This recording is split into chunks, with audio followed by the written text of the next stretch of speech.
I'm a girl. My mom was a horrible addict. She barely took care of me as a kid. At the time of this incident, I was around 6 or 7, so my awareness and understanding of things happening may not totally make much sense. This happened in the 90s. One night my mother and I were on a car ride. I wasn't sure why we were driving, but it was late at night. I'm not sure what time it was, but I assume it was really late because there weren't many cars on the street, and I was sleeping in the back seat. I don't even remember getting in the car. My mom drove up to some sketchy house and left me in the car for what felt like forever. Suddenly the car door swung open, and someone violently grabbed me by my arm and yanked me out of the car. I started screaming and crying until the man that grabbed me looked in my eyes and said, "Be quiet, and don't try to run or I'll kill you." He had a scruffy beard and looked like a madman. I was scared to death, so I listened. He held me tight by my arm, shut the car door, and walked with me down the street. I looked back at the house my mom was in, hoping that my mom would come out the last second and save me. I looked at the house as long as I could as the man dragged me further and further away. As we walked down the street, I wanted to cry, but I was in shock and in fear. I didn't know what to do. If I sniffled or cried, the man would tighten his grip and yell at me. I can't even explain how scared and confused I was. We walked for a little while and ended up in the projects. The projects were a bunch of buildings crammed together in a shitty neighborhood. We walked into one of the buildings and walked up a flight of stairs. My legs and feet hurt like hell, but I was too scared to stop moving or complain. We walked up another flight of stairs when I saw some random guy smoking a cigarette in the stairway. Then, without warning, the guy that kidnapped me fell to the ground. It happened so fast. I didn't know how the kidnapper fell to the ground so fast, but the next thing I remember is the cigarette guy was ouching and kicking the kidnapper in his head and face. The kidnapper was out cold. Cigarette guy picked up the kidnapper by the back of his jacket and threw him down the stairs. You have no idea how scary and violent it is to see an unconscious man fall down the stairs. To this day, I still have a fear of falling downstairs. He bled everywhere. I still have no idea how cigarette guy knew to help me, but I'm glad he did. Maybe he could see tears in my eyes. Maybe he just picked up on something and had a bad vibe, but he acted instantly. The first second he could, he attacked my would-be kidnapper. Cigarette guy starts pacing back and forth, swearing at himself, gritting his teeth and clenching his fists. I thought he was mad at me, so I started to cry. He looked at me and said, Okay, shut up. He had an attitude, so I listened to him out of fear. I wasn't as scared of cigarette guy as much as the bearded guy, but I was still in fear of him. He started to ask me questions with an attitude. Why are you out this late? Where are your parents? Why would you talk to strangers? I was in so much shock and confusion, I couldn't answer the man's questions correctly. He asked if I knew my way home, and I told him I didn't. I told him a broken story about what happened, and somehow with the information I gave him, he knew where my mom's car was. The only thing I remember about the road is passing a house with Christmas lights on it despite Christmas already being over. I think he knew the area well enough and figured out where I needed to go from that information, but I honestly don't even remember telling him about the Christmas lights. Anyways, he told me he would take me back if I promised over and over that I wouldn't tell the police that I saw him or anyone that looked like him, and made me promise that I wouldn't even tell the police anything. He had an attitude. I didn't care what he asked me. I just wanted to go back to my mom, so I agreed. I followed him down the stairs. The bearded guy was still laying on the ground bleeding at the bottom of the stairs that cigarette guy threw him down. He wasn't moving at all. For all I know, he was dead, and I hope now that he was. Cigarette guy stepped over the bearded guy and I followed. We walked outside and cigarette guy looked around panicky. I remember him telling me, "The police don't like me." We walked out of the projects and my feet still hurt. Cigarette guy was walking fast in a panic, and I had to basically jog to keep up with him. I started crying, and he asked what was wrong. I told him my feet hurt, and I remember him sucking his teeth and picking me up with an attitude. He awkwardly cradled me in both arms. He walked down the road for a moment. Then I remember him swearing and running behind a house or a building. A cop car was driving down the road. He put me down and told me to run to the police car. I tried to run, but my legs could barely move and I was scared. The cop car kept driving and rode away without seeing me before I could even get remotely close to it. He kept swearing to himself as he picked me up again and ran down the street. He took me behind a lot of houses and hid from every cop car that drove by. I assumed now that the police were looking for me. He carried me in both arms, running fast down the road when I saw my mom at her car in the distance. She was surrounded by police. Cigarette guy put me down and told me to run to the police. I got so excited the pain in my legs disappeared. He put me down and ran away. I ran towards the police and my mom. My mom picked me up and hugged me tight. The police started to ask me and my mom questions. I don't remember too much about their questions, but I remember my mom telling the police some convoluted story that just didn't make any sense. She basically told me to not say anything, and I didn't say much but cried a whole bunch. We went home. Days later my dad picked me up and knew something was wrong. I told him everything. I never lived with my mom again. When I grew up and had time to think about that day, I never forgave my mother. Not too long ago I asked my dad what he remembers about the situation, and he told me what he thinks happened from what I explained to him from years ago. He said my mom was on a drug binge. I got kidnapped. Someone saved me, but the person that saved me had warrants and wasn't mad at me. He was just frustrated with the situation that he had to deal with. Imagine being a criminal on the run, and now you have a kidnapped girl with you, and you just beat a guy up half to death. If he would have gotten caught with me, he could be in jail for my kidnapping. With my mom lying and me being in shock and confused, I wouldn't be able to tell them that the man helped me, because while it was all happening, I didn't even notice he was helping me. To the man that saved me, thanks. To the man that tried to kidnap me, let's not meet. Last night, my friends, my crush, and I agreed to meet at my favorite bar after work. It was supposed to be one of those fun, laid-back nights where we'd catch up, have a few laughs, and just enjoy each other's company. I got lucky and left work 30 minutes early, which meant I would get to the bar before anyone else. I didn't mind. I've always liked that little bar with its cozy lighting and buzzing energy, so I decided to head inside and wait. I ordered myself a beer and picked a spot at the bar. That's when I noticed a guy sitting just a few seats over. He was huge, like seriously muscular, with a long ponytail that trailed down his back. I wasn't paying him much attention, but then he turned and offered me the seat next to him, gesturing in a way that made it clear he was trying to be friendly. I hesitated for half a second, but didn't want to be rude, so I sat down. We started with some small talk. Nothing too strange at first. He asked why I was there alone, if I was meeting someone, basic conversation. But then he kept pointing out that I seemed uneasy or nervous, and told me I should relax. It felt odd hearing that from someone I didn't know, and I wasn't quite sure how to respond. He had an almost empty bottle of vodka in front of him, so I figured he was just tipsy and chatty. I smiled politely and let him talk. A little while later, my friends finally arrived, just as I was finishing my beer. I felt a wave of relief and quickly joined them at one of the tables. The night started to feel more like what I'd been looking forward to. I had a few more beers, 3 bottles to be exact, and everything was great. We were laughing, telling stories, and it felt so nice to unwind after a long week. For a little while, I forgot about the strange guy at the bar. But then, something strange started happening. Every time I got up to go to the bathroom, he was there. I didn't even realize it at first, just thought it was a coincidence. But by the 3rd or 4th time, it clicked. He wasn't just there, he was waiting. Each time, he would ask me if I was okay. I shrugged it off, telling myself he was just trying to be nice, but it still made me uneasy. I didn't mention it to my friends, though. I didn't want to ruin the night or make a big deal out of something that might have been harmless. After a while, I started to feel sick. Not just a little lightheaded. Suddenly, I was really not okay. I decided to step outside for some air and a cigarette, hoping it would help. It was chilly out, and the fresh air was nice against my face, but I still felt off. Then, as if on cue, the guy appeared again. He followed me outside and asked if I was all right. This time, I couldn't hide how uncomfortable I was. The bar was packed, so I didn't understand why he kept showing up wherever I went. Something about it just wasn't sitting right. I went back inside and ordered a glass of water, determined to shake it off. I didn't feel like drinking anymore, and told my friends I wasn't feeling well. They immediately offered to take me home. At the time, I thought they were being overprotective, but looking back, I'm so grateful they insisted. I took one sip of the water, and suddenly everything hit me like a train. I felt dizzy, sick, and completely overwhelmed. I rushed outside, and before I could make it far, I started throwing up. I found a staircase nearby and sat down because standing felt impossible. My body just didn't want to cooperate. I kept throwing up over and over, and it was honestly terrifying. My head was spinning, my vision was blurry, and I had no idea what was happening to me. Thankfully, my friends noticed I hadn't come back and came looking for me. They found me slumped on the stairs, arguing about what to do. One of them wanted to carry me home.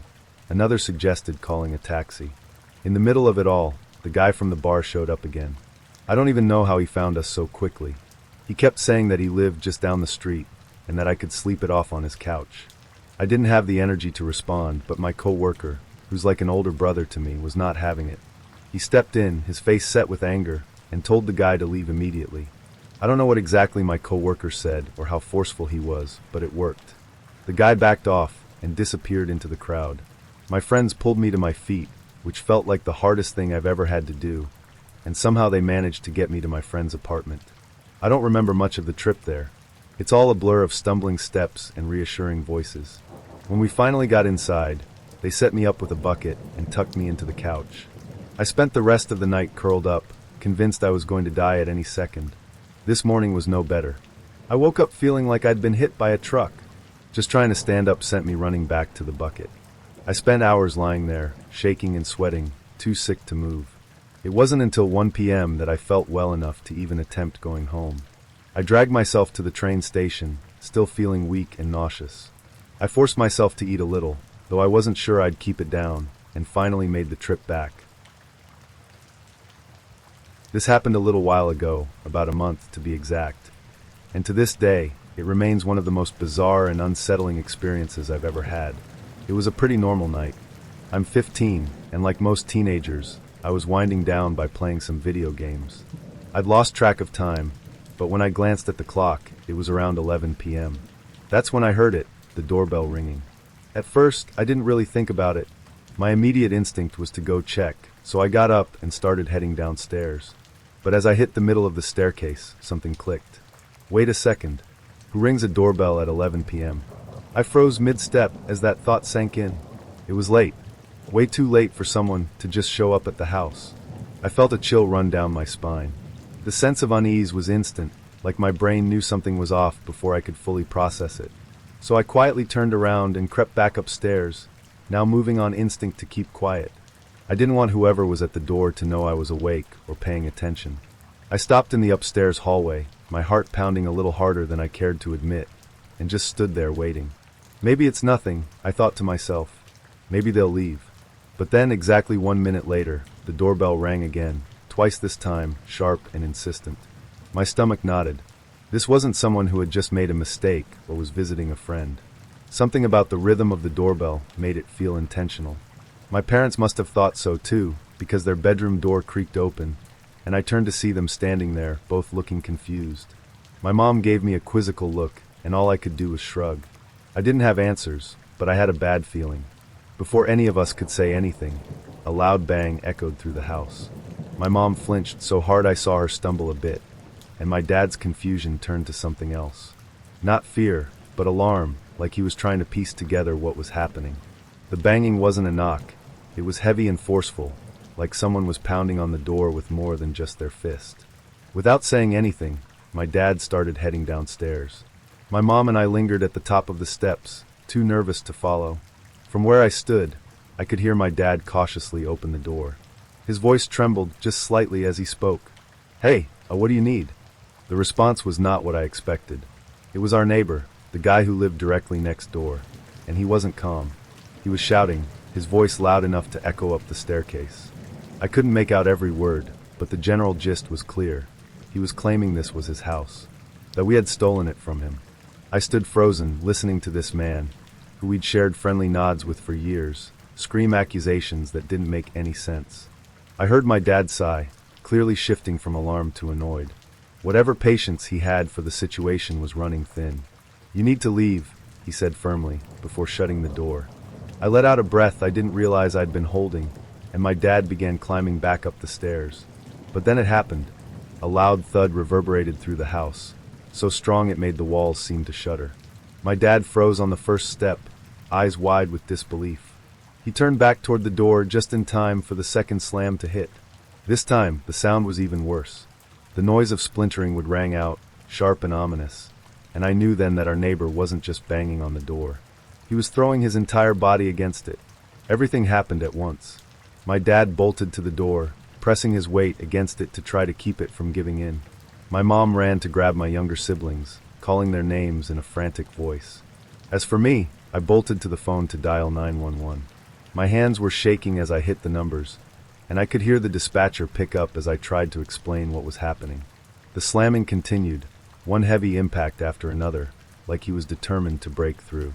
I held the phone to my ear, trying to give our address and answer questions, but it was hard to focus with all the noise. I felt like my head was buzzing. Every impact made my heart jump, and I kept glancing at the door, half expecting it to fly open at any second. Then, just as suddenly as it started, the slamming stopped. My dad kept his weight against the door, breathing heavily, while I stayed on the phone, refusing to hang up. For a few moments, everything was silent. I wanted to believe it was over, but I had this nagging feeling that it wasn't. Curiosity got the better of me. I crept over to the front window, lifting the curtain just a crack, so I could see outside.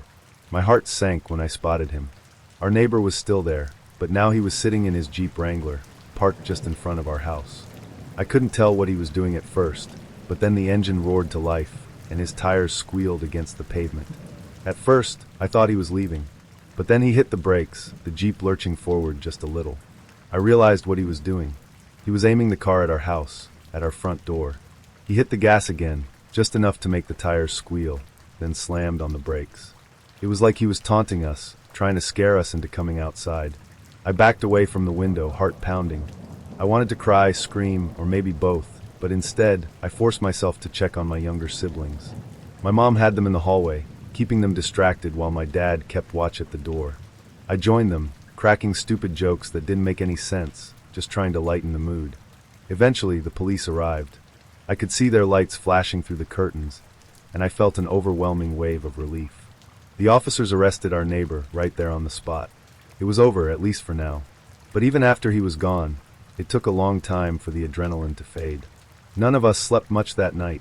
The next morning, I got up for school, still shaken from everything that had happened. I felt exhausted, like I hadn't rested at all. When I stepped outside to leave, I stopped short on the front steps. There were tire marks leading all the way up to our front door, clear evidence of just how far our neighbor had gone. He had come this close to ramming his car straight through our entryway. It was unsettling, to say the least, and it made me wonder what could have happened if he'd really hit the gas. I didn't want to think about it. I just wanted to get to school and try to put the whole thing behind me. But there was one problem. The neighbor in question lives directly to my right. Every time I step outside, I see his house. It's a constant reminder of that night, and even though he's been dealt with, I can't shake the feeling of unease. I don't know what made him snap like that, and honestly, I don't care. I just hope I never have to see him again. I don't think I'll ever forget the sound of his body slamming against our door, or the sight of his Jeep angled toward our house. It's not something you can easily shake off. I grew up in Ohio in the 70s, and me and my childhood friend Joe were outside all the time we could manage it. Joe lived on a farm that bordered a pretty big forest, and my parents would drop me off in the morning, and we'd stay in the woods all weekend. We'd only come out for school. We loved pretending we were frontiersmen. We'd build shelters, traps, practice making fire with sticks, the whole 9 yards. When we got to be in high school, we got this notion to pull of Stand By Me. This was based on the movie of the same name that had just come out. The idea was that we'd walk the railroad tracks out in the country. But instead of looking for a dead body, we'd find cool bridges to fish from and camp a little ways off the tracks. Of course, we knew this was dangerous and we'd likely be trespassing, but we were kids. After high school, me and Joe went our own ways. We both left home, but always stayed in touch and always tried to coordinate visits so we'd see each other occasionally. Well, one summer in the mid-90s, it worked out that we were both in town for about a week. We'd do stuff with family in the day, and at night we'd either catch drinks at a bar or sit outside Joe's house around a fire and talk about the old days. One night, me and Joe got to talking about our Stand By Me trips. Well, nostalgia and beer are a hell of a mix. Soon we decided to take a day, walk the rails, camp one night, and walk home. The day came. We started out early morning. We had my wife drop us off in our old spot where we used to start, right outside our hometown. She thought this was absolutely crazy and made sure to mention it.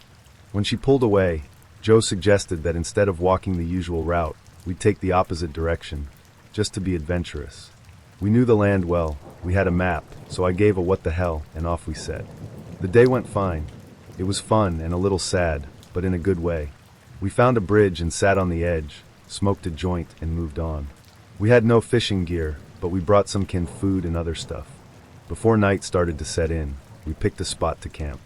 It was a thick forested area, trees on every side of the train tracks, so you felt like you were in a tunnel.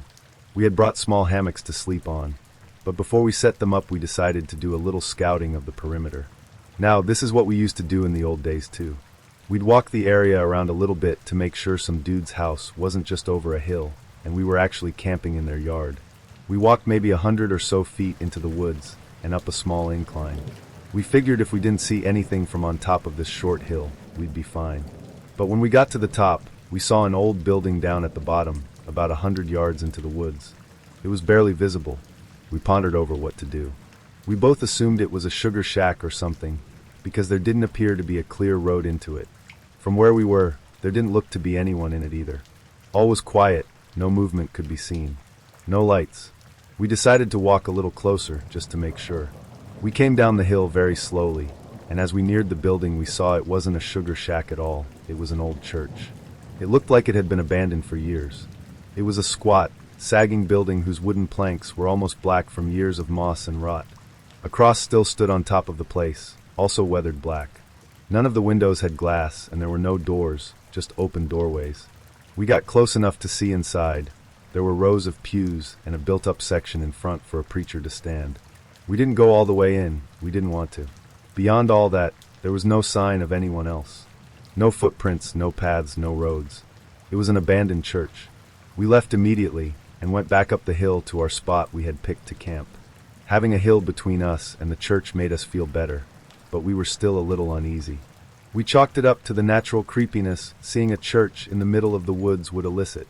Besides, at this point it was dusk, and we just decided to rig up our hammocks and go to sleep and move on at early morning.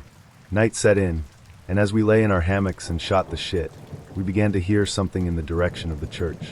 Our conversation about it went a little like this. "Do you hear that?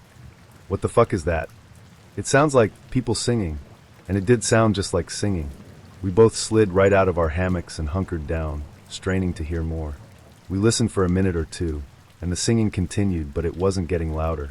Finally, we decided to creep back up the hill and see if we could spy where the sound was coming from. We could still move very quietly in the woods from the old days. It was second nature to us.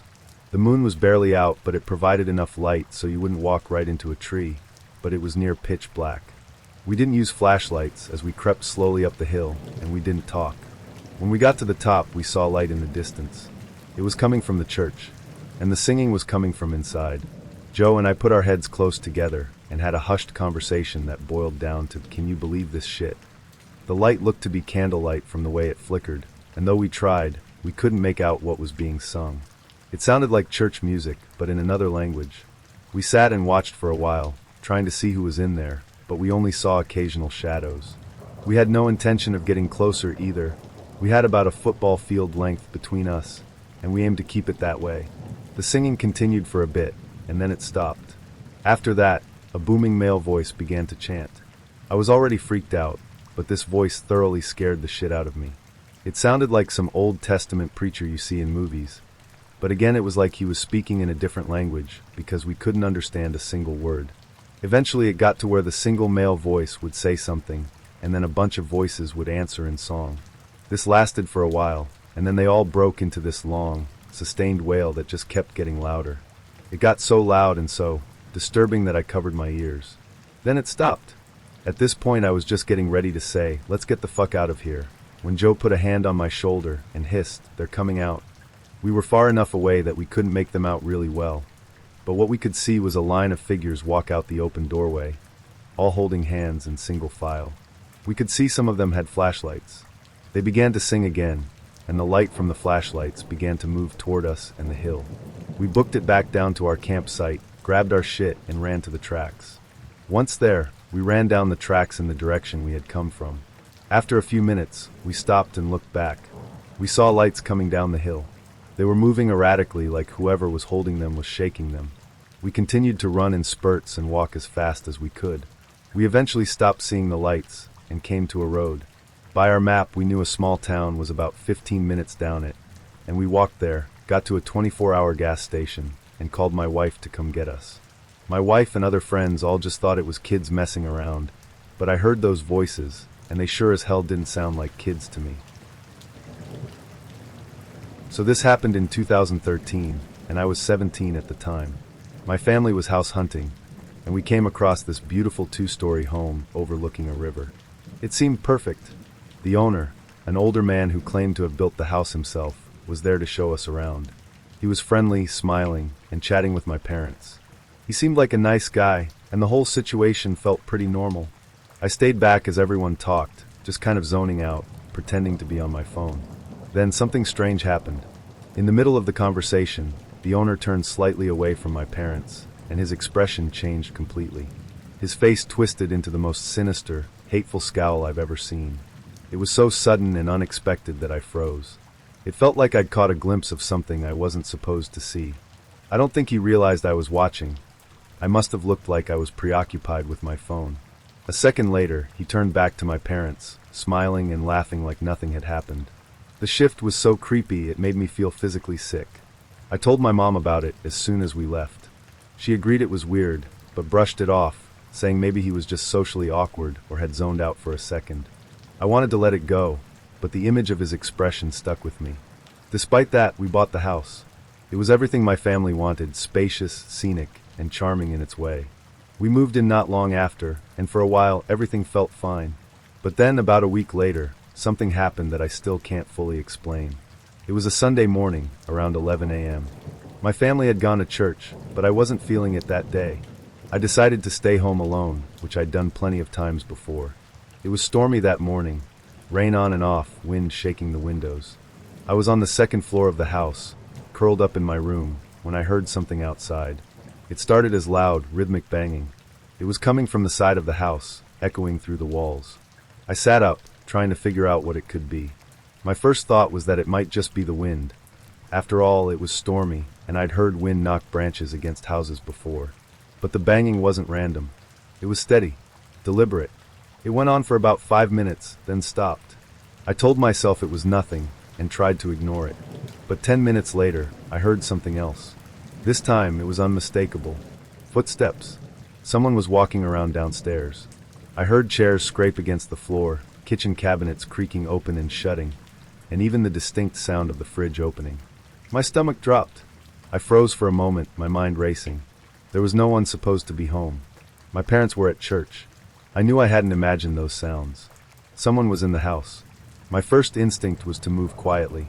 I got up, locked my bedroom door, and grabbed the baseball bat I kept in the corner of my room. My hands were shaking as I picked up my phone and dialed 911. The operator answered, and I tried to explain what was happening as calmly as I could. "There's someone in my house," I whispered. "I'm upstairs, and I'm home alone." The operator stayed calm, asking for my address and reassuring me that help was on the way. I texted my mom at the same time, telling her someone had broken in, and I'd already called 911. Her response came almost immediately. "We're on our way," but they were at least 30 minutes out. The operator told me police were about 10 minutes away, and I tried to stay focused. But then I heard it. Footsteps. Slow, heavy, deliberate. They were coming up the stairs. My heart was pounding so hard I thought it might burst. I sat down on the floor, clutching the bat, staring at the door handle. I could hear every step as the person moved closer. The floorboards creaked just outside my room. Then the handle turned. It stopped. The door was locked. I could hear him standing there. He didn't move, didn't say anything. I swear I could hear his breathing. It was deep and steady, like he was just waiting. Those 10 seconds felt like hours. I kept my eyes glued to the handle, barely daring to breathe. Then finally I heard him turn. The footsteps moved back down the hallway, slow and deliberate. I didn't move. I just listened. A moment later, I heard the back door open, and then it shut. "I think he's gone," I whispered to the 911 operator, my voice shaking. "Stay where you are," she said. "Officers are pulling up now. They'll let you know when it's safe." Sure enough, I heard the sound of sirens outside, followed by the faint voices of police officers. The operator asked if I could let them in, or if they needed to force the door. I knew the intruder had left, so I made my way downstairs as quickly as I could and opened the door. The police searched the house, but there was no one there. No forced entry, no broken windows. It was like whoever had been inside just disappeared. When my mom and stepdad arrived, my mom asked my stepdad the question we should have thought about sooner. "Did you change the locks when we moved in?" He hadn't. That's when the police found the final, chilling piece of evidence. My mom had vacuumed the upstairs hallway that morning before church. When we went upstairs, there were muddy shoe prints leading from the stairs to my bedroom door, prints that didn't match anyone in our house. The police hadn't been upstairs yet, which meant the prints had to have been left by whoever was in the house. And they stopped right outside my room. We changed the locks that day. Every single one. We never found out who it was or how they got in, but I still have my suspicions. Maybe it was just a coincidence, but I kept thinking back to that moment when the previous owner's expression changed. It was such a small thing, but it stuck with me. And knowing that he had access to the house before we moved in, well, I'll leave that for you to decide. He passed away about a year later. I'm not saying it was connected, but I couldn't help but wonder. To this day, I'm so grateful nothing worse happened, but I've never forgotten the feeling of being 17 years old, alone and terrified, hearing someone stand just outside my door. So please, if you move into a new house, change the locks. You never know who might still have a key. This happened just 2 days ago, and the thought of it still makes my skin crawl. I live in a small city in Romania, a quiet place with only about 30,000 inhabitants. For those unfamiliar, Romania isn't exactly the most accepting place for gay people. It's not as extreme as other countries like Russia, but it's still far from welcoming. If you're gay here, you tend to keep it under wraps. Meeting other people like you is a quiet, cautious affair. That's just the reality. Like most gay guys around here, I use Grindr. It's not the safest option, but it's one of the only ways to meet someone. A few days ago, I opened the app and started chatting with someone new. He was 18, or so he said. His profile picture wasn't his face, it was a drawing of a rose. That's normal here. Most guys don't show their real faces in profile pictures because it's just too dangerous. One accidental screenshot or a malicious person, and your life could get turned upside down. Despite the lack of a picture, I liked him. He was funny, seemed kind, and he had this way of talking that made me feel comfortable. After a while, we both decided it was safe enough to exchange face pictures. I sent him a selfie, and he sent me a photo back. The guy in the photo was familiar. I'd seen him around the city before. He was cute, with a warm smile that instantly made me feel at ease. "Hey, I've seen you around the city," I texted.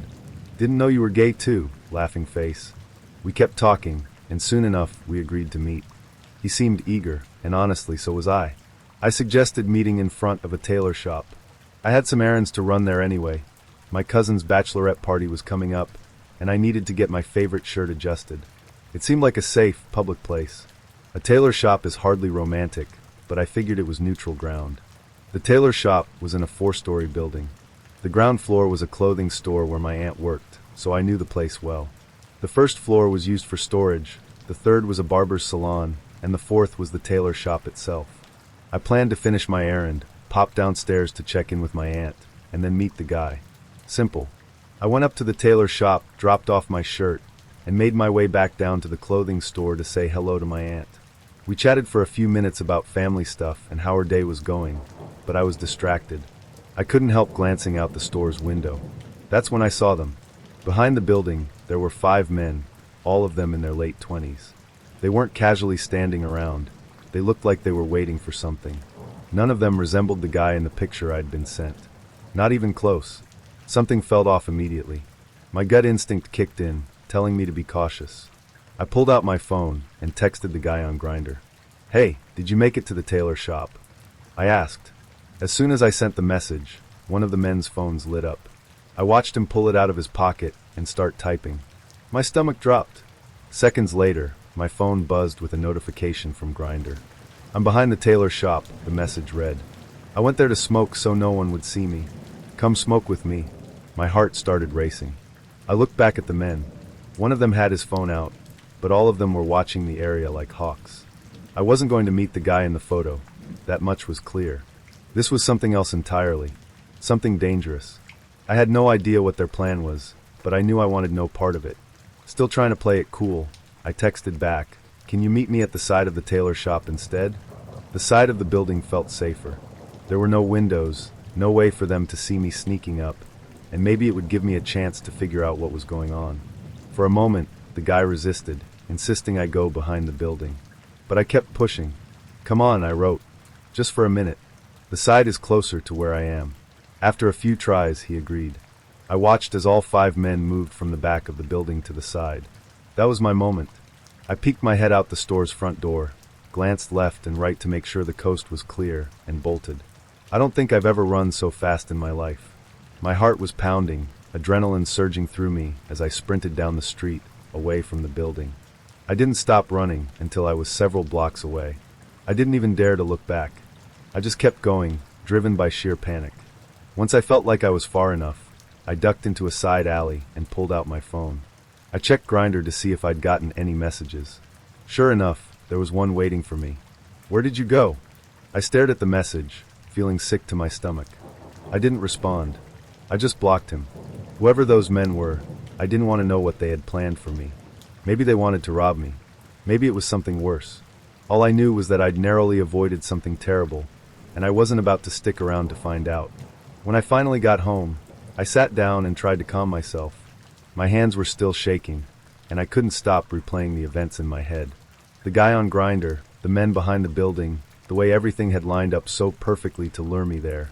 It was all too much. I'd trusted the wrong person, even if only for a moment, and it almost cost me. I haven't opened Grindr since that day. I don't know if I ever will again. It's not worth the risk. The truth is, being gay in a place like this is hard enough without putting yourself in danger. It's lonely sometimes, sure, but I'd rather be lonely than end up in a situation I can't walk away from. So to the guy who used that rose as a profile picture, whoever you are, let's not meet. Ever. For 6 months last year, I lived in the north of Spain. It was a unique experience, and I loved my time there, but something happened in my final week that I still think about to this day. It was unsettling in a way I'll never forget, and I'll always be grateful that I trusted my instincts. I was 20 at the time, and I was renting an apartment in the city. My roommate was an older lady, probably in her mid-50s, who was friendly and respectful. We shared the space without much issue. On this particular evening, about a week before I was set to move back to Ireland, I invited a friend over for dinner. It was just the two of us, chatting, eating, and having a couple of drinks. My roommate left for dinner with her own friends that night, and my friend and I were settling in for a relaxed evening. About a minute after my roommate walked out the door, the apartment buzzer rang. I paused mid-conversation, surprised. I wasn't expecting anyone, and my roommate had literally just left. I stood up, walked over to the intercom, and checked the little camera that showed the front door of the building. There was a woman standing there, looking to be in her late 20s or early 30s. I didn't recognize her, but I hesitated. Maybe she was one of my roommate's friends who had just arrived late? It wasn't completely out of the realm of possibility. At first, I didn't buzz her in. Something about the situation made me pause. I stood there for a moment, watching. The woman eventually turned and walked away from the door, as though she'd given up. That's when I did something I regret. I buzzed her in at the last second. I'm not entirely sure why I did it. Maybe I felt bad for leaving someone out in the cold, or maybe I just thought I was overthinking things. Either way, I hit the button and walked away, figuring if she didn't come in, she'd just call or text my roommate. I didn't even check to see if she entered. A couple of minutes later, there was a knock at my apartment door. It was the kind of knock that made my stomach turn. My apartment was on the 6th floor, and it hit me suddenly. How did she get up here so quickly? The only way up was the lift, and I'd heard it move just a minute after my roommate left. That meant she must have passed my roommate on her way up. That alone was odd. I crept up to the door and looked through the peephole. It was the same woman. I didn't know her, and I didn't open the door. Something about the way she stood there, completely silent, made me uneasy. I didn't hear her call out any names or try to explain why she was there. She didn't knock again. She just waited and stared at the door. I backed away from the door and gestured to my friend to keep quiet. My friend was confused and kept whispering that I should just open the door. "It's a woman," she said. "What could happen? She's probably harmless." I shook my head. I whispered back, "Women can be dangerous too." My friend rolled her eyes, but I refused to budge. Something wasn't right, and I could feel it in my bones. The doorbell rang again, and again. Each time, I peeked through the peephole, and the woman was still there. She didn't seem frustrated, though. That's what made it even stranger. If someone had the wrong apartment or was looking for someone specific, you'd expect them to shout a name, call a phone number, something. This woman didn't do any of that. She just stood there, as though she knew someone was home and was waiting for them to open the door. I grabbed my phone and called my roommate. It took a few tries before she picked up. When she finally answered, I whispered that someone was at the door, and I asked if she was expecting anyone. "No," she said, sounding surprised. "I'm not expecting anyone. Are you okay?" "I'm fine," I told her, even though I wasn't entirely sure that was true. My heart was still pounding. I explained what was happening, and she repeated that she didn't know anyone in that age range. At this point, at least 20 minutes had passed. The woman hadn't left, which meant she knew someone was home. The lights were on, and I'm sure she could hear movement inside the apartment. That realization made me even more nervous. I kept watching through the peephole. At one point, the woman turned and went back toward the lift. I thought she was finally leaving, but then I heard the lift doors open, and then close, without the sound of the lift moving. A few seconds later, she stepped back out of the lift and returned to the door. That's when it hit me. Someone was in the lift waiting. I didn't know for sure, but my gut told me this wasn't just one person. This woman wasn't alone. The thought sent a shiver through me. The doorbell stopped ringing after about 40 minutes. I waited a few more minutes before I dared to move. I ran to the hallway and flicked on the outside camera, which showed the front entrance of the building. My heart sank when I saw the woman leaving the building with two men. They were all wearing backpacks, and they walked quickly, disappearing into the street. I don't know what their plan was. Maybe they wanted to rob the apartment, maybe something worse. But I do know this. If I had listened to my friend and opened that door, the situation could have ended very differently. My instincts were screaming at me not to trust the situation, and for once, I'm glad I listened. When my roommate got home, I told her everything. She was just as unsettled as I was. We both agreed to be extra careful from then on, and I made a mental note to never buzz anyone into a building without knowing exactly who they were. Sometimes, you just can't explain why something feels wrong. You have to trust that little voice in your head, even if it doesn't make sense at the time. I'm so thankful I trusted mine. To the creepy woman and her two sketchy accomplices, let's not meet again. Ever. This is my first post, and although this happened back in December 2019, I still think about it on a daily basis because it was unlike anything I had ever experienced before. I hope it offers some sort of enlightenment on what to do/not to do if you find yourself in a similar situation. Back in early December, I had ventured out to do a bit of late-night shopping. I'm a 31-year-old stay-at-home mother of two young children, so once my husband gets home from work, I like to take some time to myself and go shopping, take a drive or run errands kid-free. It was around 8:30 p.m. when I arrived at the Target I frequent. I'm by no means a paranoid or anxious individual, but I have attended several seminars in college on human trafficking and have done plenty of research on my own learning to identify red flags and what precautions to take when out in public alone, especially at night. I carry several self-defense items on my person at all times: kabuton, alarm, and universal handcuff key, just in case. I parked directly in front of the store, next to a cart caddy, and took a mental note of the vehicles parked nearby again, just as precautions. I was taught at an early age to always be observant of your surroundings, and being a control freak just naturally makes you that way. Nothing seemed out of the ordinary that night, and the parking lot was actually quite empty, most likely because it was a weekday. As I entered the store, I began browsing like usual, following the natural flow of the store departments, following the main aisle around. I had been browsing for only 10 to 15 minutes when I noticed a young gentleman, mid-20s. He was tall, skinny, dressed in a dirty gray two-piece sweatsuit and brown work boots. He looked over at me. I smiled and said hello, but his facial expression was blank. He looked like he may have been high on something by the look in his eyes, but he didn't seem to care for my gesture, and he quickly moved on. At first glance, there was nothing in particular that alarmed me about him, except I took notice at the fact he was just wandering down the main aisle with no cart or basket, hands in his pockets, and didn't seem to be with anyone. I continued shopping with no second thoughts, and made my way to the next department. Several minutes had passed, and that's when I noticed a second young gentleman, wearing the same gray sweatsuit and similar pair of work boots, again no cart, no basket. He too glanced at me, then quickly darted his eyes away when he realized I was looking directly at him. I became a bit more alerted, but still remained composed and continued on browsing.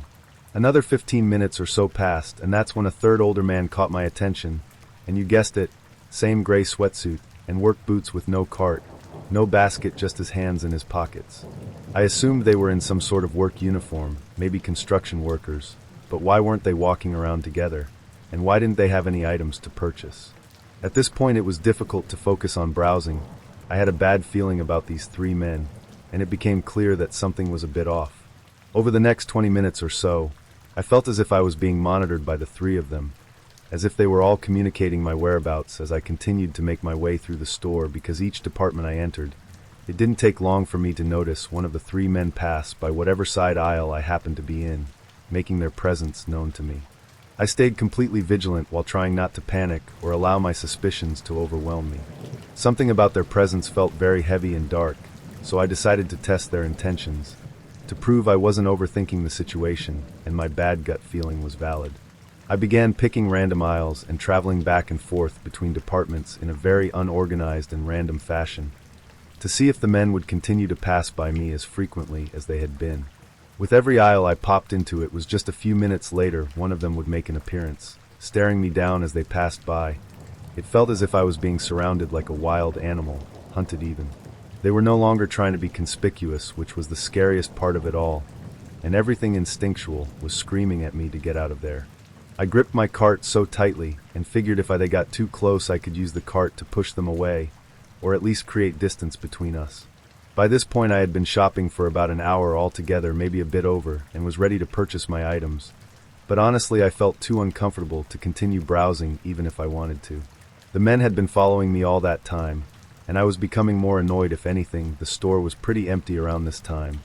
One of the main reasons I like shopping at night, but that made this particular situation even more unsettling. Two preteen girls were wandering around by themselves, which quickly caught my attention, because the men had bypassed them making similar advances, but the girls were seemingly oblivious. So I quietly got their attention and asked them to go find their parents and stay with them, trying not to freak them out. The mother in me was in full-on protection mode. I couldn't imagine having my young children with me on this night. Thank God they were home safe and sound. As I made my way to the checkout, I noticed one of the men coming up from behind me, walking at a quicker pace this time. So I immediately stopped and turned to lock eyes with him as he approached. I will never forget the darkness in his eyes. An eerie smirk formed on his face as he nudged my shoulder, continuing to stare me down, walking backwards to hold his sinister gaze as he exited out the store. I had lost sight of the other two men, and I hated the uncertainty of it all. He made his message clear in that very moment. My stomach dropped and my entire body began to shake. It was a feeling I hadn't felt since I was a kid getting lost in the supermarket. A feeling of desperation. I quickly walked to the checkout, discreetly asked the cashier if I could speak to a manager, and told them what had transpired over the last hour, politely asking for a male employee to walk me to my car and for them to alert their security team member. When I told the manager what happened, her face sunk as if she had already known about these men, and once I described them, she confirmed she knew who I was talking about. She expressed that several of the female employees had found the men unsettling in the past, and reassured me that someone would escort me to my car. She made a report about the incident and said she would alert the authorities. I was still shaking but felt relieved that she believed me and showed concern for the other young female patrons in the store. She took my information, then a young male employee walked me out to my car. What I saw as I exited the store made me so sick to my stomach, solidifying all of my suspicions. A white windowless van was parked in the lot directly behind my car, about a 3 parking space distance between us. One of the men seated in the driver's seat, and the other two leaning against the side of the van facing my car, attempting to hide out of view. I mean, how cliché and obvious can you be? Your license plate might as well read Lady Snatchers at that point. Whatever their intent, it didn't seem pure that I pointed them out to the male employee and said, "There they are," which then prompted the men to scurry into the van and speed out of the parking lot without hesitation. This is something that was super traumatic for me, but it was never discussed again in my household. I was talking with my mom about it the other night, and she still didn't say much. Thought I would share my thoughts with you all. When I was 13, I got a Dell desktop for school. The internet was fairly new for me back in 2003.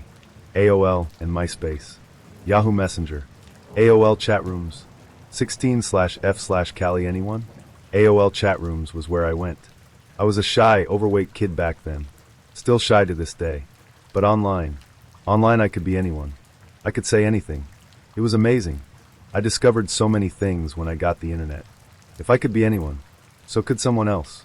Thus how I met one 27-year-old man. One night I logged on. The AOL dial-up sound still makes me feel uneasy. I was sitting in my cold, dark kitchen.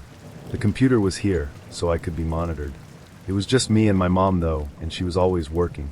So no one ever really monitored me.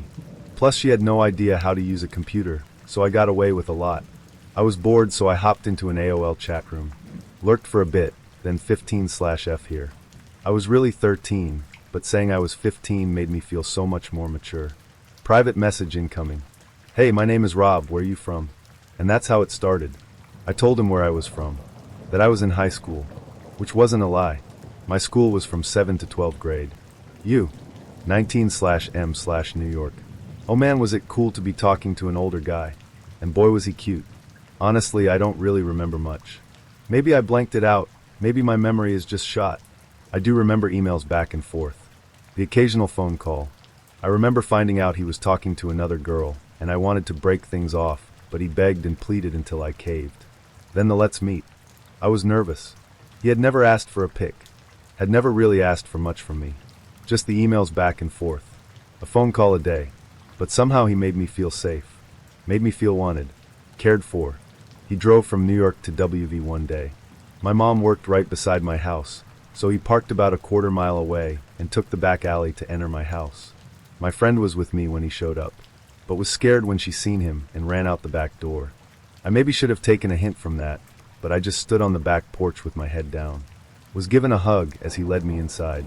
Not 5 minutes after being there, sitting on the couch, did he move things further. Then further, even into my bedroom. I won't get into the details on what happened next. I assume most can guess.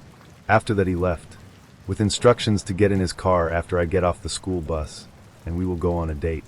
I had no idea where he was staying. I lived extremely far in the country, an hour's drive from the closest hotel. The next day I get ready for school, ride the bus for the 45-minute drive. And as soon as I hop off in the school parking lot, I get directly into his car. No one noticed. No one said anything. We drive around. Never go on a date. He just finds different places to park so that he can use me. I notice a photo of another young girl 15 or 16 in the visor of his car. Question him. Believe when he tells me it's his cousin. Believe when I question why his hairline is receding so much. Believe him when he tells me I can't see his driver's license because he left it in the hotel. Believed him when he said he loved me. I get dropped back off at school. Super sad that he was going back home. With promises he will call. Again, everything feels very fuzzy. I can't remember many emotions from this time. I do remember that a few days later my mom says she found out I skipped school with a man. That I was never to see him again. And that was that. I do remember sending an email. I do remember a late night phone call. I do remember saying, I wish I could just live with you. I remember him suggesting to come get me. I remember saying okay. Days later, by the time he made the drive again, I was feeling iffy about leaving my mom. I loved her after all. I didn't think things through. I didn't put much thought into anything really. Packed a few clothes in a suitcase.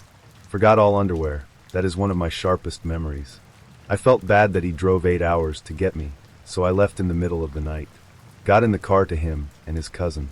He got in the back seat with me. Proceeded to have sex with me while his cousin drove. Then get back in the front seat. This happened a few times between my home and his. The drive took forever. I had nothing to drink. Was offered nothing when they got something. They stopped to nap at a rest stop, and I attempted to call my mom, which was disabled on our phone. I dug around for some change to get something to drink, but couldn't afford anything in the convenience store. So I drank out of the truck stop sink. Hours later we park a block away from his house while he runs to get something. I am sitting in the back seat, waking up from a nap when around 8 or so men and women in black suits surround the car, screaming for us to get out with our hands up. My first sh*T first 10 minutes in New York, and I am already being robbed. I am terrified. I get out and a man pulls me over to the curb while the other officers force his cousin onto the ground. All the while they are asking my name and age, telling me to tell his cousin my age. I am put in the back of an unmarked car, driven to the NYPD. Past reporters, cameras, news trucks. Snuck into the back of the station, where I see Rob in handcuffs for the last time. And for in love 14-year-old me, this is devastating. I am taken into a room and questioned for hours. I am then taken to the hospital, then a hotel where a nice woman brings me Taco Bell and stays with me as I fall asleep. The next day, 2 FBI officers escort me home on a plane, where I get off and where I am greeted by police officers, my mother, and a horde of news reporters. I later found out that when my mom reported me missing, the police didn't want to do much. They didn't even take the picture of me. She had had his license plate number. She remembers seeing his car parked by the road that first meeting. She took note since it was an out-of-state car, thanks to her being vigilant. I do find this is the only reason I am alive today. The police said they would look into it, but that wasn't enough for my mom. She contacted a family friend, who in turn contacted the governor of WV, who in turn made the police look further into it. After they ran the license number, looked into the man, found out who he was. That was when they issued an Amber Alert, noting that I was in extreme danger. My cousin told my mom that he looked at Rob's rap sheet, and it was a mile long, but wouldn't tell my mother what was on it, for fear of scaring her more. I never went to court. I never went to any hearings, but I did fall into a horrible depression. My friends' parents wouldn't let them hang out with me. People spray-painted slut on my locker at school. I had no friends, but most of all I thought a man was in prison for loving me. When I learned he got sentenced to 10 years in prison, which he served every year of, I became deeply troubled. I was in and out of the mental hospital for self-harm for years, on a slew of depression medication. Psychiatrists never talked to me about anything. I had to process it all myself. My teenage years were better though. I transferred schools, made best friends, graduated. But still in the back of my mind I felt that I was the reason a man lost 10 years of his life. Until I was told he was let out of prison. A couple of years after he was out I contacted him on Facebook. At the time I was around 24 or 25. He told me that if I ever contacted him again, he would kill both me and my mother. That he still knows where I live. I had no idea what he planned to do with me. My mom still says selling me to a sex trafficker. I was told that he had other girls my age he was talking to. Some good things happened because of my kidnapping. Schools all over my state started internet safety education classes. Kids were taught safety. Parents were taught how to keep kids safe.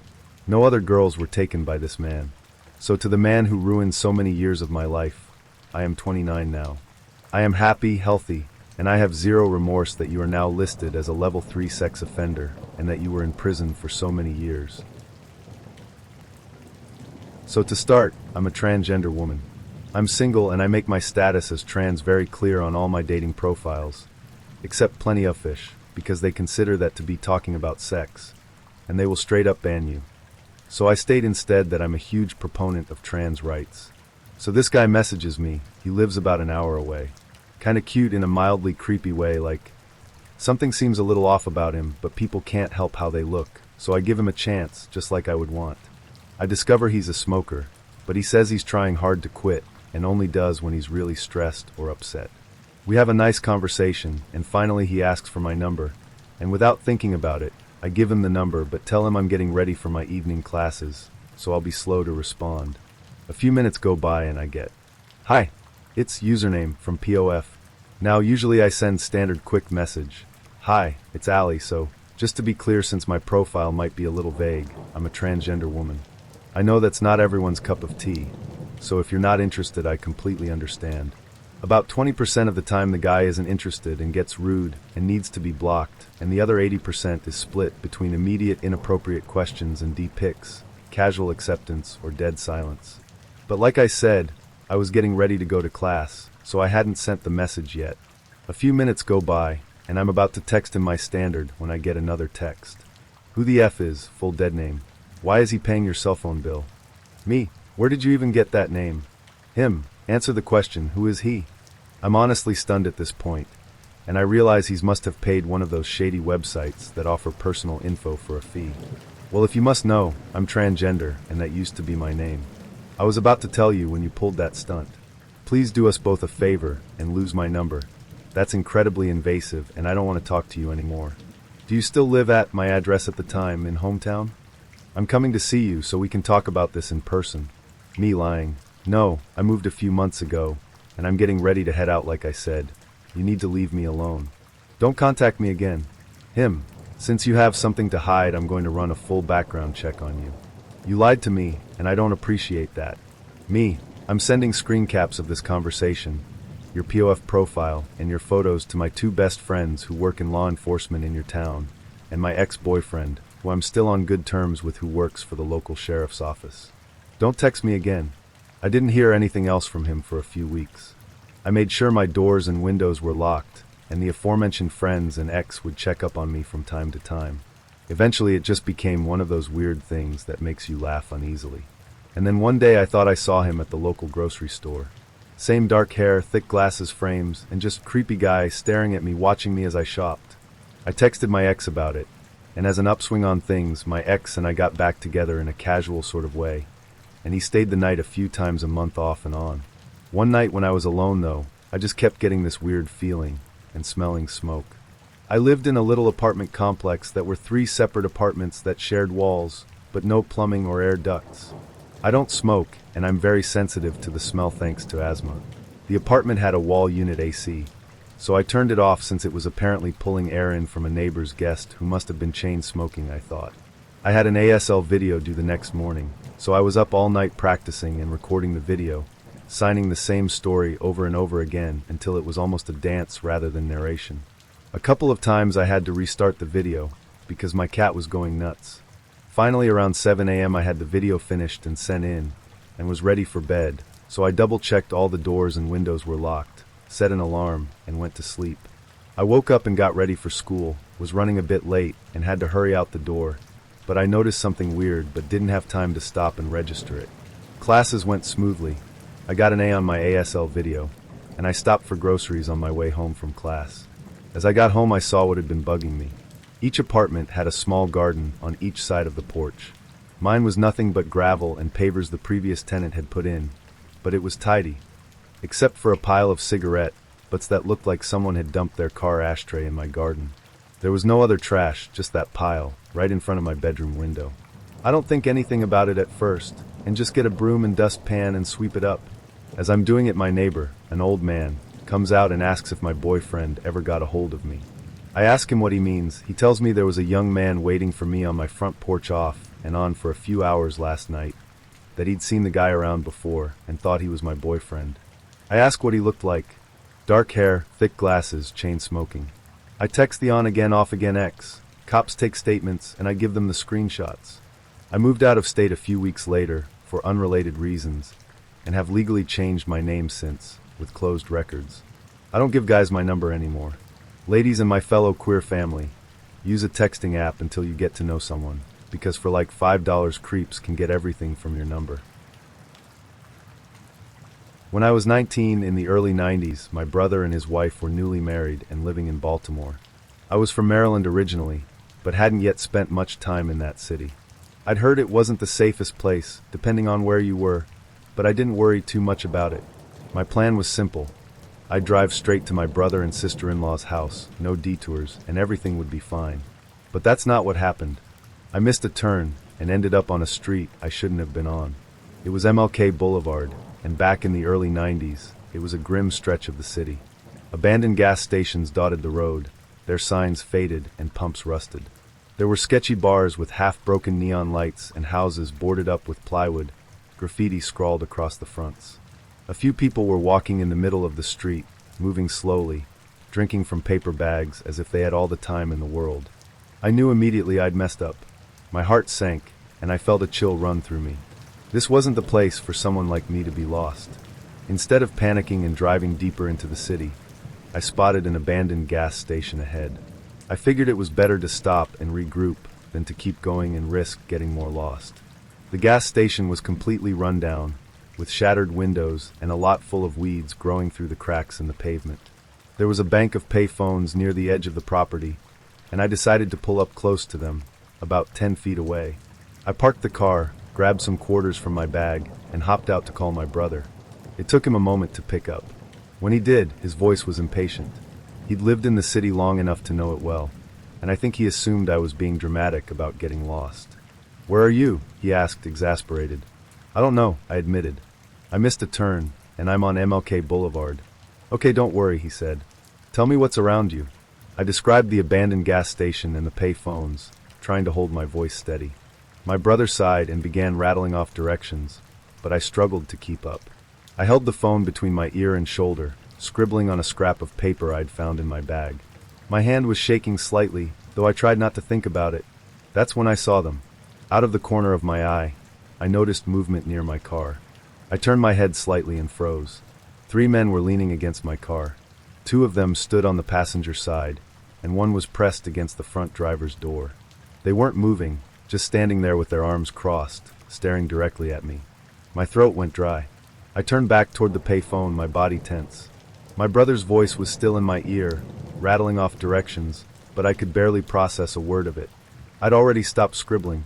My eyes started to water, and I felt tears slip out, though I was grateful for the sunglasses I was wearing. Maybe they wouldn't notice. "Why are you upset?" my brother asked, suddenly sounding concerned. "I'm giving you directions." I couldn't respond. The men were only a few feet away, and if I said anything, they'd hear me. I wanted to tell my brother what was happening, that 3 strangers were leaning against my car, staring me down in a way that made every hair on my neck stand up. But I couldn't. I took a deep breath, trying to pull myself together. I forced my voice to sound normal, asked my brother to repeat the directions, and quickly tucked the paper into my pocket. The only thing I could do was go back to my car. I couldn't stay here. Hanging up the phone, I turned toward the car and started walking. My legs felt like lead, but I kept moving, trying not to look afraid. The man leaning against the driver's side door watched me closely as I approached. When I was only a step or 2 away, he did something that made my heart stop. He reached up and wiped one of the tears off my cheek. "Why you crying, baby?" he asked, his voice soft but unsettling. "Nothing bad has happened yet." I froze for a moment, my mind racing. It was one of those moments where time seemed to stretch out endlessly. I knew I needed to say something, anything, to get out of this situation. And then, out of nowhere, the words came to me. I don't know where they came from. It felt like a gift from some kind of guardian angel. Without thinking, I opened my mouth and blurted out, "I just shot my boyfriend, and I'm in a lot of trouble." "The cops are." That's all I managed to say before everything changed. The men didn't even wait for me to finish. The moment the words left my mouth, all 3 of them bolted. They didn't walk or jog. They took off in full sprints, running in different directions away from me. It happened so fast I barely processed it. One moment they were there, and the next they were gone. For a second, I just stood there stunned. I hadn't planned that lie, and I wasn't sure how I'd even managed to say it. But it had worked. Somehow, those words were enough to send them running. I didn't stick around to analyze it. I jumped into my car, locked the doors, and drove away as fast as I could, following the directions my brother had given me. When I finally reached my brother and sister-in-law's house, I pulled into the driveway and just sat there for a moment, letting the relief wash over me. My hands were still shaking, and I had to take a couple of deep breaths to steady myself before I went inside. When I saw my brother, he immediately asked me what had happened. I didn't want to scare him, so I just said I'd gotten turned around but made it out fine. I didn't tell him the whole story until years later. To this day, I don't know what those men wanted or what would have happened if I hadn't come up with that lie. Maybe they were just trying to scare me, or maybe it was something worse. I don't want to know. All I know is that I trusted my instincts that day, and somehow I made it out. To the 3 men who leaned against my car. Whoever you were, I no longer live in Maryland, but let's not meet again. Ever.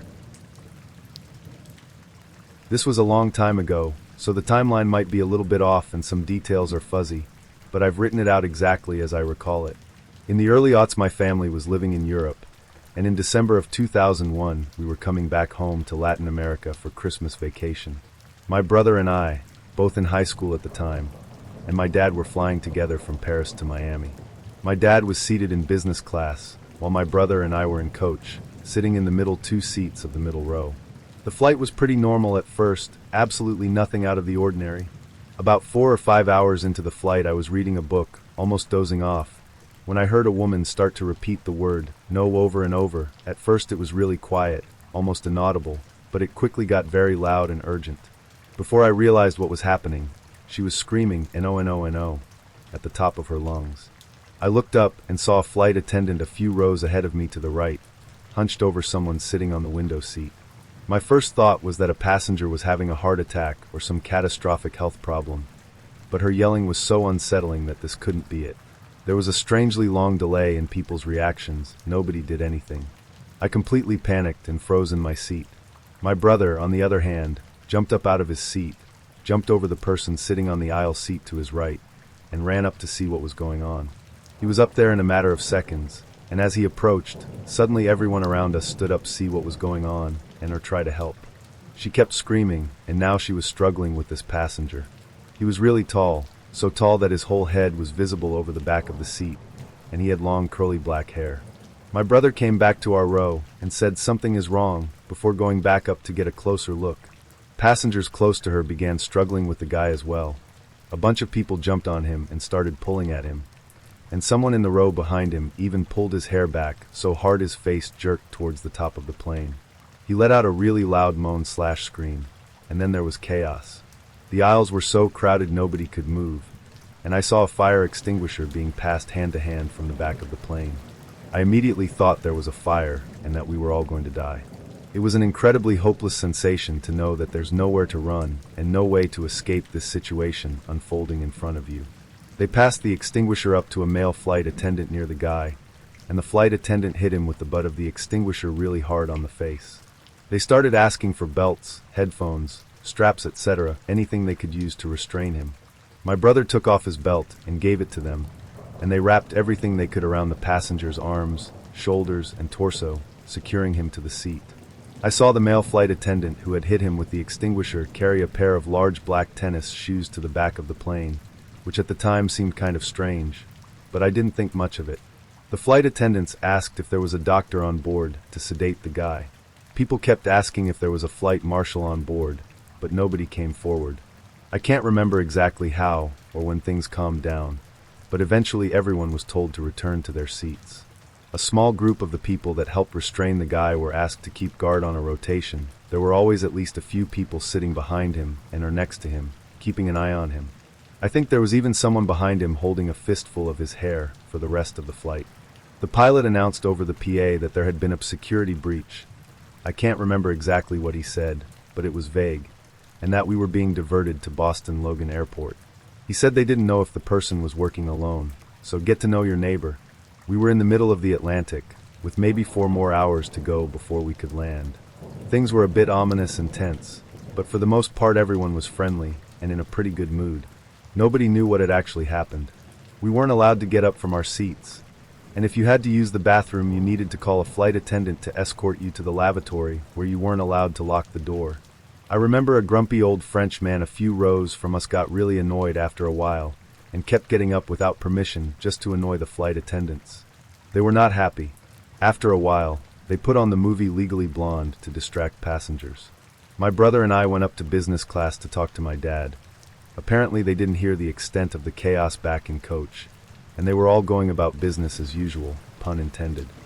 A few hours later, as we approached the US, we saw fighter jets outside of the windows on both sides of the plane. The pilot announced that they were escorting us to Boston. A few little kids got really excited watching the jets. I later learned that these are a last resort security measure to prevent hijacked planes from repeating 9/11 style attacks. They were supposed to shoot us down in case of a major threat. We landed and were told to stay seated. A SWAT team came on board carrying assault rifles and tons of body armor, cut off all of the guy's restraints, and took him off of the plane. I saw everything in detail, since we were seated only a few seats behind him. We were parked in the middle of the tarmac for a long time before we were allowed to disembark. I remember seeing pieces of my brother's belt on the guy's seat as we left, and thought about take one as a souvenir, but thought better of it. We were escorted to a baggage claim area in Boston Logan Airport that was surrounded by a large metal fence to keep us all in one place. We were there for what felt like 3 or 4 hours, just waiting anxiously, and nobody would explain anything to us. Passengers were getting really agitated, shaking the metal fences and yelling at airport personnel that this was inhumane treatment. There was no food, nowhere to sit, and children were crying. Dozens of people were trying to sleep on the baggage carousel. They finally ordered a bunch of pizzas and led us into a waiting area with actual chairs, where each passenger was interrogated by the FBI. They were astonishingly unfriendly. I guess they were trying to discern if the guy had any partners on board. They then shuttled us to our baggage, where security officers thoroughly hand-searched every single passenger's shoes, suitcases, and carry-on bags, and patted everyone down. We were finally allowed to make a phone call, and called my mom. The rest of the family was completely hysterical. They had been watching the news all day, and knew that an Islamic extremist terrorist had tried to blow up our flight with a bomb that he had smuggled on board in his shoe. We had absolutely no idea what had really happened until this moment, as we were kept completely in the dark. It was a very strange sensation. Up until this point, my dad, brother, and I had actually remained pretty relaxed considering the circumstances, and were more annoyed about the inconvenient changes to our travel itinerary than the crazy experience on the plane. We had no idea how bad the security breach really was, and how close we came to being killed. After about 12 hours in Boston, we were put on another flight home. My brother made the mistake of giving a few interviews to CNN and other networks while we were in Boston. So when we landed in our small country, he was immediately swarmed by the press and gave a bunch of interviews despite being exhausted. I was happy to finally sit and relax with my family after the longest and most stressful trip of my life. We later learned that the bomber, Richard Reed, had actually tried to board the same flight on the previous day. He was detained and questioned by French security because of multiple red flags. He had no luggage and purchased a one-way ticket with cash, causing him to miss his flight. They put him on the next day's flight and put him up in a hotel kind of far from the airport, since everything nearby was booked. The following day it rained, and on the walk from the hotel to the airport, his shoes got wet. This might have been why he had trouble lighting the wick in his shoe. His plan was to light it in mid-flight. He waited until the passenger next to him went to the bathroom, then tried to light his shoe with matches. The female flight attendant that first engaged him had smelled the matches, and was walking up and down the aisle looking for a passenger who, she assumed, was trying to smoke a cigarette. She saw him with the shoe in his lap, and immediately tried to take it from him. They struggled and he bit her hand. Reed is now serving 3 life terms in prison. TLDR, our flight was almost blown up by the shoe bomber. He's now rotting in jail. Also, fly business class whenever possible. I'll start by saying that I have a terrible biological father. He has always been a shady person, someone who brought far more grief than good into my life. This story is just one of those examples, one that still sticks with me after all these years. When I was 4, my parents split up. My mom and I moved to another state, and the agreement was that I'd visit my dad every school holiday for a week. It seemed simple enough at the time, though looking back, it put me into situations that no child should ever experience. One particular visit has stayed with me more than any other. I had been at my dad's place for a few days when I was playing with my cousin at a nearby park. It was just an ordinary day. We were running around laughing the way kids do, when a car suddenly pulled up nearby. I remember stopping and looking at it because I recognized the man behind the wheel. He was one of my dad's friends, though at that age, I didn't fully grasp what that word might have meant in his world. He called me over to the car. Without even thinking, I ran over, leaving my cousin behind. Kids trust so easily at that age, and I was no different. He leaned toward me and asked if I could show him where my dad lived. Again, without hesitation, I agreed. It didn't even occur to me that this was strange. I got into his car, ready to give directions.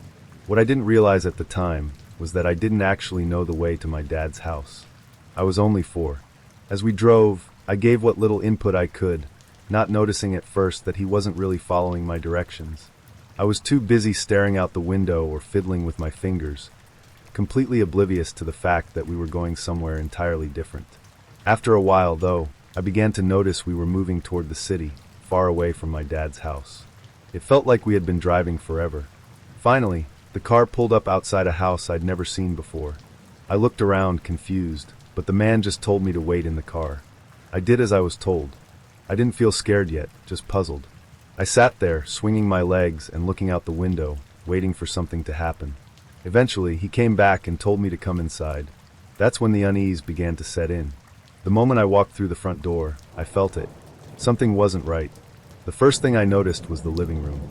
2 girls were there, lying on the couch with their tops off. They looked completely still, almost like they were asleep, but something about the way they lay there wasn't normal. Nearby, an older man was touching them, running his hands over them in a way that made my stomach turn. He looked up, and our eyes met. It's hard to describe what I felt in that moment, but even at 4 years old, I knew I had just walked into something bad. I didn't understand exactly what I was seeing, but I understood enough. A woman appeared from another room and guided me away. She took me into a bedroom and handed me a sandwich. I remember staring at the bread. It was stale, but I ate it anyway, even though I wasn't hungry. I didn't want to make her angry. For some reason, I felt like I needed to keep her happy. I didn't know why, but something in my gut told me that upsetting her would make things worse. She sat beside me for a while, talking about things I didn't really understand. I kept asking about my dad, where he was when he was coming to get me, but she just said he'd be there soon. I clung to that thought. In my little 4-year-old mind, I believed him. I sat there for what felt like hours before eventually curling up on the bed and falling asleep. I wet the bed that night. I'm sure it was from the stress, though I didn't understand that at the time. I woke up in the morning and waited, crying loudly because no one came to check on me for hours. Finally, the same woman appeared, angry and yelling at me for stinking up her bedroom. I kept asking about my dad, and she repeated the same thing. He'll be here tonight after he finishes work. But he didn't come that night, or the next night. In my child's mind, time started to stretch. I thought I'd been there for weeks, months even. I imagined I was missing school, that everyone had forgotten about me. It's strange the way your mind works at that age, how quickly fear and confusion can take over. In reality, I was there for 5 days. During that time, I remember taking one shower and eating very little. Most of the food was the same stale sandwiches, though one day I got chips and gravy. That's about all I remember when it comes to food. I spent most of my time alone in that room, sitting on the bed or staring out the window, waiting for someone, anyone, to come get me. Finally, my mom did. She had been trying to get a hold of my dad for days, growing more and more frantic when she couldn't reach him. When I missed my pre-booked flight home, she panicked. Without hesitation, she drove across the country to come and find me. She found my dad at his girlfriend's house. He was completely out of it, strung out and hiding. It turns out he owed a significant amount of drug money to the people who had taken me. They told him that they had me, but he either couldn't or wouldn't pay to get me back. He did nothing. He left me there. My mom, however, did not. She borrowed money from friends and family to pay off his debt. Then she came straight to get me. I still remember the moment someone walked into that room and said, "Your mom is here." I walked out, and the first thing I noticed was her smell, that familiar, safe smell of my mom. I ran to her, and for the first time in days, I felt like everything was going to be okay. She took me home, and I didn't see my dad for a very long time after that. She never called the police about what had happened. Their relationship was complicated, and while I didn't understand it at the time, I do now. She did what she thought was best, and she got me out. That's all that mattered. As an adult, I've spoken about this experience in therapy. I've come to terms with most of what happened to me as a child, and I'm okay now.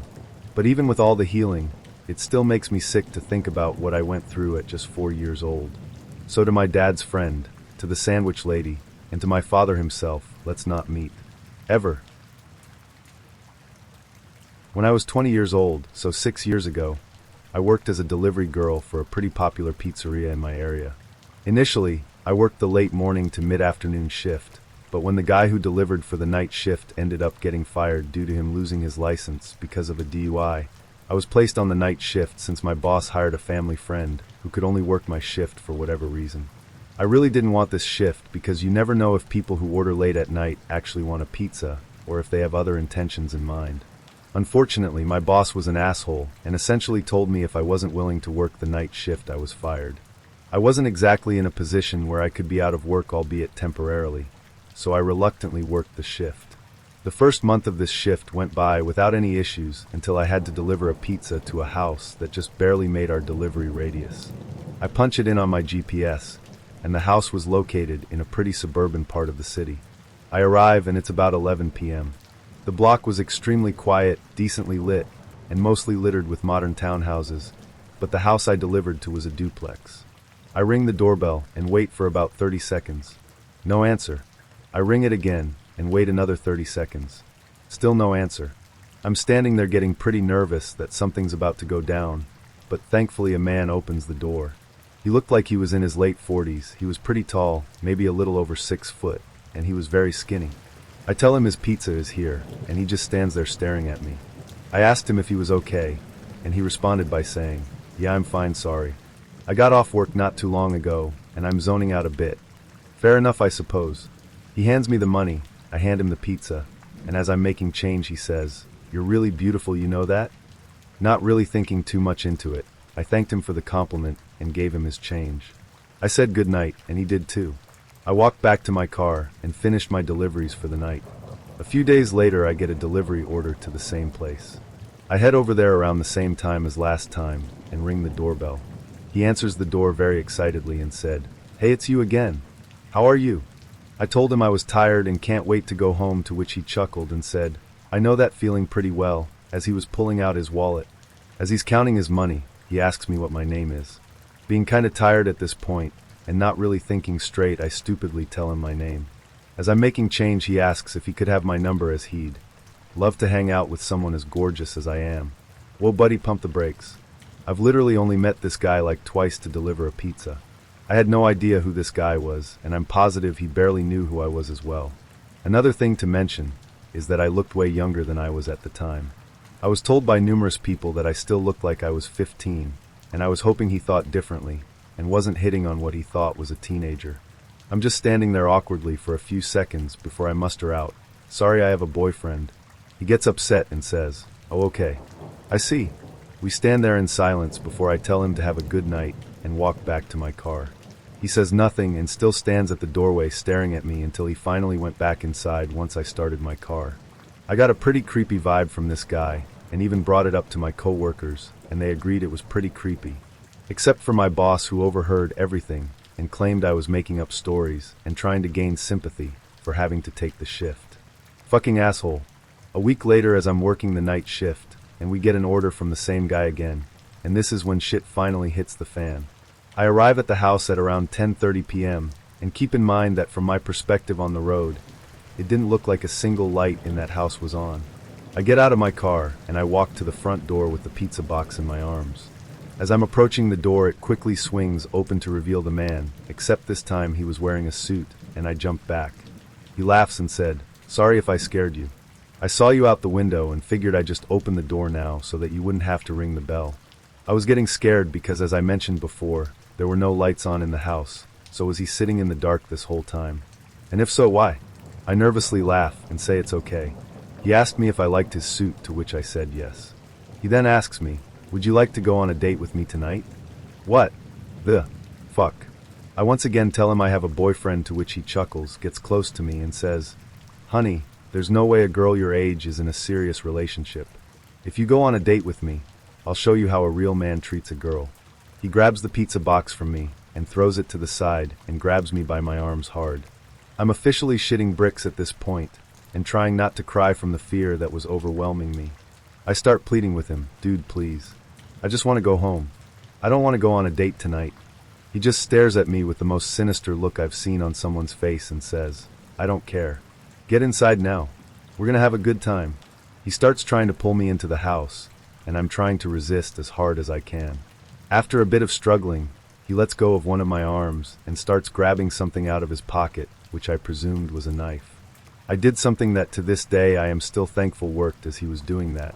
I used my free arm to punch him as hard as I could in his stomach. This stuns him for a few seconds, and he loosened his grip on me, allowing me to break free. I quickly run to my car, and as I get in, he runs at me and tries pulling me out of the car, holding the knife in the other arm, and even yells, "Why are you making this so fucking difficult?"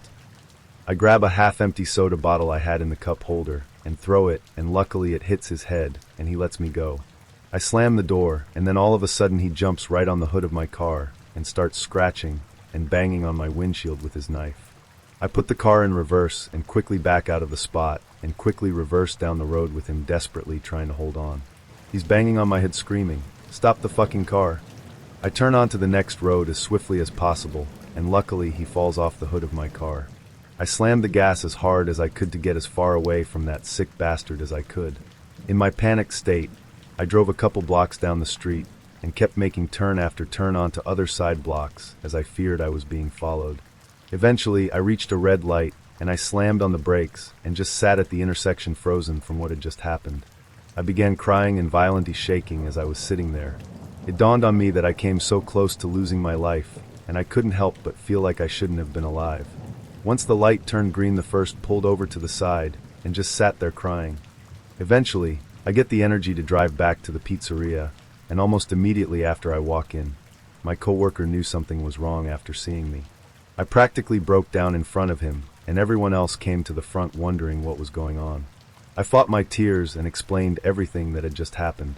My coworker comforted me, and my boss surprised me and began apologizing profusely for what had happened and for putting me on the night shift. He took me into the office and handed me the phone to call the cops. They arrive at the store and I give them my statement, as well as taking pictures of any marks on myself, as well as scratches on my car from the encounter as evidence. My coworker followed behind me as I drove home, and I collapsed on my bed, and strangely enough, I managed to fall asleep. I quit my job the next day, and luckily a friend of mine managed to hook me up with a new job at her clothing store. As far as the psycho goes, 2 days later I receive an update from the police. The entire duplex was owned by the guy's brother, who lived on the right side with his wife, and the psycho lived on the left side of the duplex. I learned that he had been in and out of jail constantly, at first for robberies and assaults, but later on, it was for sex crimes. He had been released from jail about 5 months before this encounter for having sex with a minor.